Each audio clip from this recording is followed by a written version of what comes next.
Right, well, I want to make it so get in front of it at 12. You don't need to step out to 12 yards to cut the angle off this. Right. This is a pipe right here. I gotta get in front of that pipe before that ball does. So I don't need to step out and create more of my base to get there. I'm good enough to get, or I'm big enough to cut off that angle by just getting in front of the pipe. Right. So every time there's a shot on the run or a shot's like steal the pipe, step to the pipe. So as long as I'm stepping and my butt is splitting that pipe in half, then I did my job of stepping to the ball. Right. If I step at it, you think about, this is the back pipe right here, and you're shooting the ball on the run. I step at you, I still didn't seal that pipe, Right. but I cut off the angle, I stepped at you. I didn't seal the pipe. If I step sideways, I seal the pipe, that ball's not going in. Right. So that's my biggest thing, is just stepping. Paul Rabel dives downside, he shoots here every time, I'll do this. That backwards along the ball intended, because I just want to get in front of it. Right. By the time I step here, that ball's already past me. Right. That split second might help you, give you time to get in front of it, cut off the angle. So how do you teach that in terms of, like, I've always taught kind of the 5 points, right? Pipe, Yeah. you know, the 5 points in the arc, right? And I've tried to have goalies not be what I call happy feet, right? Because if they're moving around, they're not. The hardest thing is to teach goalies to move in sync with a dodger. Right. So I'm covering a 6x6, so that's 3 yards. You're running 20 yards on a dodge. Mm-hmm. So that's like, first you need to realize, you don't need to match that. So I beat you to that pipe, I'm screwed and giving you everything you want. Because 95% of coaches teach, shoot low and away, shoot far side of pipe. So it's like, why would I give you what you want? So initial dodge starts, so you start there, you split one or the other, I'm not moving. My feet aren't, I'm not gonna step right away with you, because I'm already ahead of you. I wanna trail you going down the pipe. So you're the first dodge going down, I'm gonna pivot. So now my feet are right here, and you're gonna run into my path.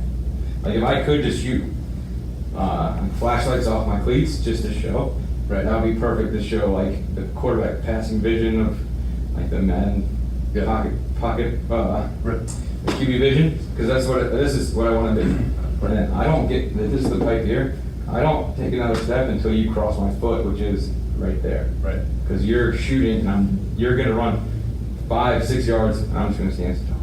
So that's the hardest part for the guys to break down. So I always teach the initial dodge, one breath and a pivot, because then it's gonna slow them down to get to the pipe. Because everybody gets that pipe super early and gives the shooters what they want. It's like, slow down, use your feet as your guide, and if that guy crosses your feet and you think you need to step again, take a step. But don't think you need to get to the pipe super early. That's the thing. And if you have a girl's crease, right? So if you throw a girl's crease, put the cage in the girl's crease, right? And they have this arc. Right. This tells you exactly, those points are when you get to the pipe. So if that you're shooting on the run, he dodges, once he crosses that arc, then you should be on the pipe. So it's kind of your way of giving them some guidelines and some rulings to figure out what to do. Obviously, our crease is probably right there in a regular game, but the 10-yard just teaches you when to feel comfortable. Up, you cross that line, I'll step. If you have cones, so if you don't have the girls' crease, put cones out where they need to be. Right. During practice, leave those cones there, and like say, just play around it. And as that midi goes down the alley, oh, you cross the cone, now on the pipe. Other than that, stay in front of the pipe. Right. Because you're giving them this much, let them shoot for that. And if they sneak it in, hats off to you. Right. And what's your philosophy like when they're on the doorstep, when you get somebody?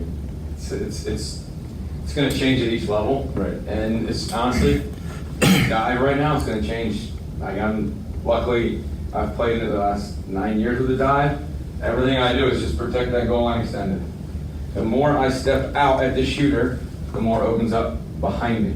Right. So he doesn't have to beat me, he just got to put it around me. Like I want to have him score on me rather than just dump it in an empty net. So the moment I step out to get bigger, it's just a wrap around.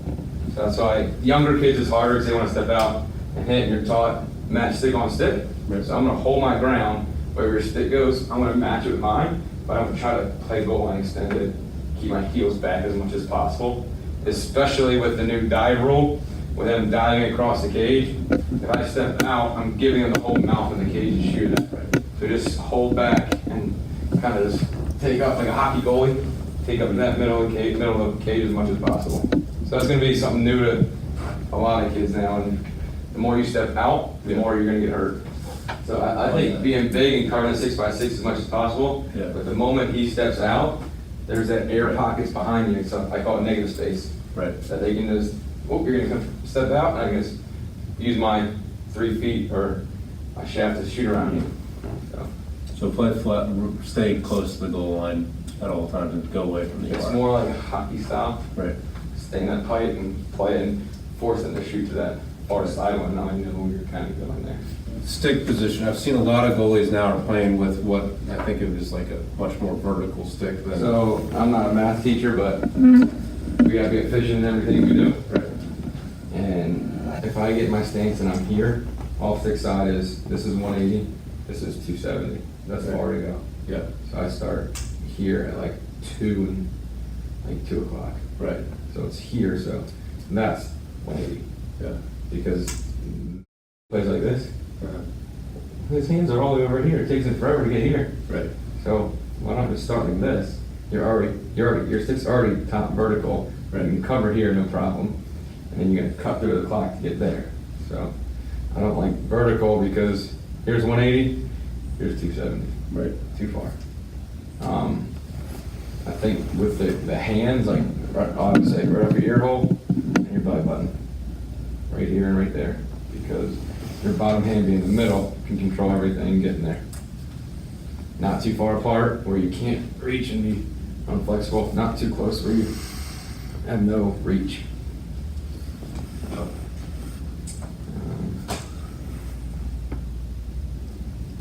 Yeah, and then I'm talking about like the showing fingertips, not knuckles.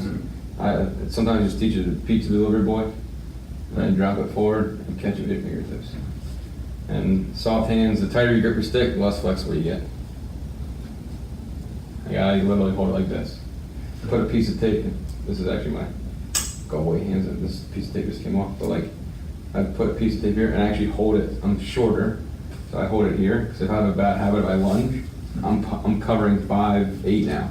And the goal is 6 foot, so I'm giving up 4 inches. So there's so many times where I'm watching that ball and I'm like, I got it, and it just goes right over my stick. Right. Because my stick's so shorter, so I hold it down a little bit farther, so then I can just reach a little bit higher. Especially That's good for younger guys. He's Yeah. quite big, but he's not. He's got a lot of. Yeah, because you try to say, get in your stance and have them walk back under the cage, and if their stick hits the pipe, it's perfect. Right. Younger guys, it's a little harder to do that because you don't want them playing like that. But something I did when I was younger and it just never grew. Any advice on other aside from footwork, keeping him on his feet? Because I'm serious, like he is on his knees all the time. Just in 2 practices, I'm like, you gotta stay up. We gotta keep you up, and I think it's footwork, but maybe I'm wrong. I think it's footwork. Like, you can talk about hand-eye coordination, everything. If my feet get to that spot earlier, Yeah. my hand just makes it's so much easier. Like, if you shoot off stick side, I always say, Jimmy Beermore said, make every save with your belly button.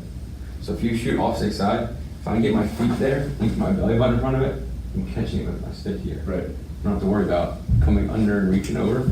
So it's all about footwork. If your feet are going and your footwork are stepping, it's a lot easier. Like for bounce shots and low shots, is keep your chest up like a catcher and a shortstop. So if it takes a bad hop, it's gonna hit you. You don't want your chest down.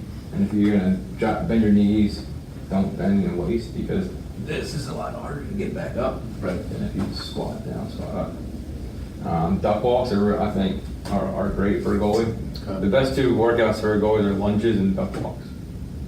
Just because it always keeps Lunges and what? duck walks, Okay. like these, because it keeps your chest up and flexibility get down.